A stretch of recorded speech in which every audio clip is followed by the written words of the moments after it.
Nous avons rejoint l'hôtel Fairmont pour y retrouver notre invité de la semaine, l'infatigable aventurier Mike Horn. Bonjour Mike Horn. Bonjour. Merci d'avoir répondu à notre invitation. Alors, vous êtes sorti de votre domaine de prédilection, domaine naturel de prédilection, pour venir donner une conférence ici en Principauté aux clients de la Société Générale Private Banking Monaco.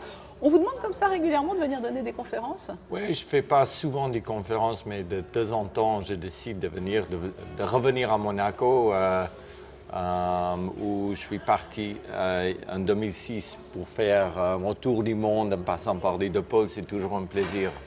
Et puis de voir les amis que j'ai ici, et puis de voir Prince Albert de temps en temps, de parler un peu avec lui concernant en fait tout ce que j'ai vu changer dans la nature et tout ça, c'est toujours, toujours un plaisir. Il y a cette relation vraiment privilégiée avec la Principauté. Hein. Ça a été quand même un endroit où vous avez écrit les plus belles pages de vos records, de vos expéditions. Exactement, c'est là où ça commence et c'est là où ça finit. Et puis pour moi, c'est pour ça que j'ai dit oui tout de suite, parce que en fait, ça me permet d'arriver ici et puis de voir un peu des gens qui me soutiennent vraiment. Quand vous vous adressez à une audience comme celle d'aujourd'hui, cela vous permet de les sensibiliser, de les alerter aussi? Oui, pour moi, c'est en fait les conférences, c'est une manière de partage. Je peux partager à travers de la télévision, ou je peux partager à travers d'un livre ou à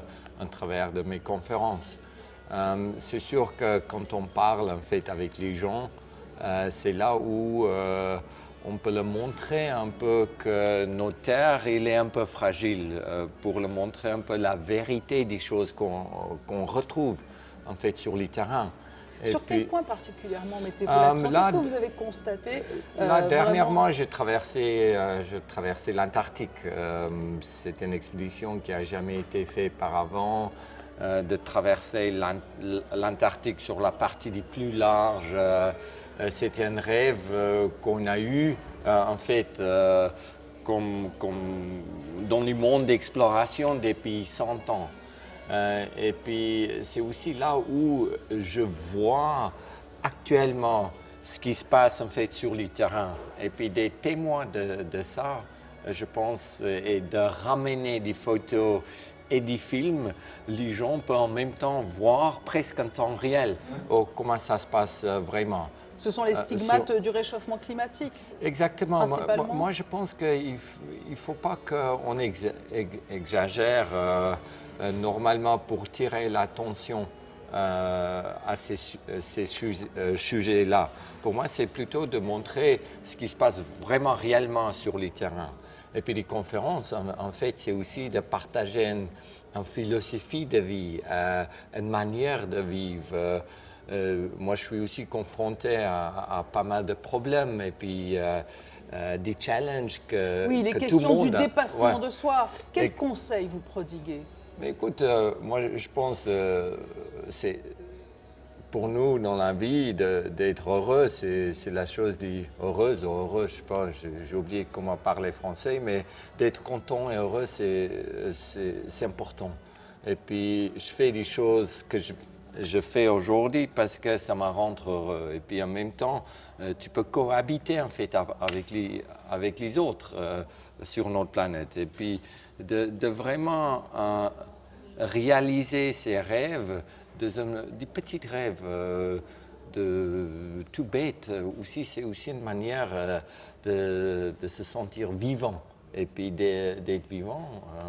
On n'a que 30 000 jours à vivre, hein, 2 ans de vie jusqu'à l'âge de 82 ans, l'âge moyen des gens sur la planète. Et puis il faut profiter, il faut vivre, il faut être libre un peu dans la tête, il faut attaquer, il faut penser déjà d'une manière très positive qu'on peut faire des choses, même si on n'a jamais fait ça auparavant.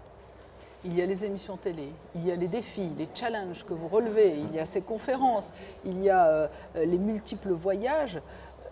Vous êtes infatigable, vous avez ce besoin, vous redoutez l'inactivité, c'est ce qui vous rend heureux puisque vous nous dites qu'il faut être heureux. J'ai trop d'énergie et puis cette énergie, je mets bien en fait dans dans la manière que je vis. On vous a suivi il y a quelques mois de cela. Vous étiez au départ du Yacht Club de Monaco Ouais. pour un nouveau périple incroyable. Où en êtes-vous aujourd'hui? Alors, vous avez rencontré une petite difficulté à la fin d'un parcours, hein, mais vous étiez parti d'abord en bateau. Ouais, et ouais, puis ouais, ensuite, ouais. il y a eu de nouveau la marche dans ces endroits hostiles.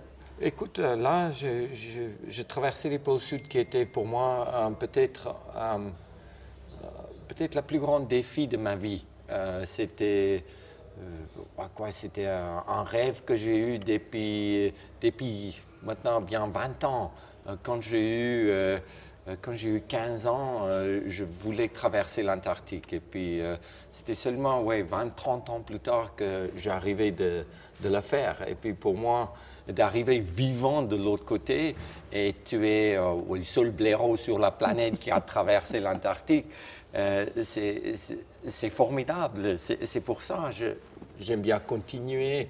Et pendant que je peux encore, je sais que j'arrive vers un certain âge où mes jours sont un peu comptés.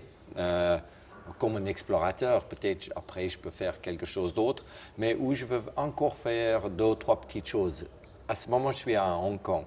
Et là, la semaine prochaine, je monte dans la direction d'Alaska, dans les droits de Bering. C'est environ 5000 milles nautiques depuis Hong Kong. Vous retournez au froid. En navigation, ça va prendre 1 mois et demi d'arriver. Il fait froid, il fait nuit. C'est des conditions, l'hiver dans l'Arctique qui est un peu extrême. Mais moi, j'aime les mauvais temps, j'aime des challenges dans la vie. J'aime pas seulement quand il fait beau. Parce que quand on vit seulement quand il fait beau, on loupe la moitié de notre vie. Moi, je vis jour et nuit quand il fait beau et mauvais. Et je préfère presque des mauvais temps parce que je sais, après les mauvais, ça va devenir beau. Quand il fait beau, on sait ça peut devenir mauvais. Mais moi, je profite à ce moment de toutes mes expériences que j'ai vécues depuis 20 ans comme un explorateur, qu'aujourd'hui, je peux appliquer toute cette connaissance à mes projets.